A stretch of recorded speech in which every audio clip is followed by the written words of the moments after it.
มีเด็กนอนเฝ้าลูก ลูกอยู่นี่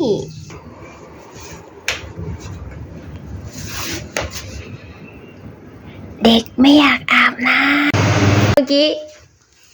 กี้พูดอะไรฮึเมื่อกี้หนูพูดอะไรลูก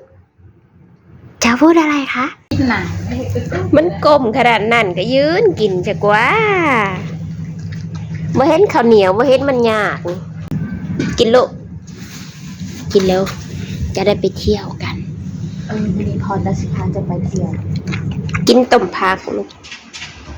คนเก่งนั่งคอยพี่ล่าเทนอย่างสั้นแม่กินนอนนมมันได้สิไหลลงท้องได้เนี่ยคนนี้มาตามนมกลัวไม่ได้กิน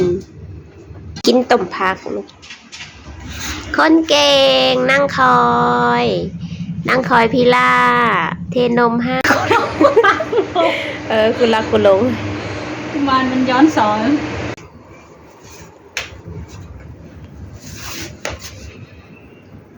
เด็กไม่อยากอาบน้ำมันย้อนแสงมองไม่เห็น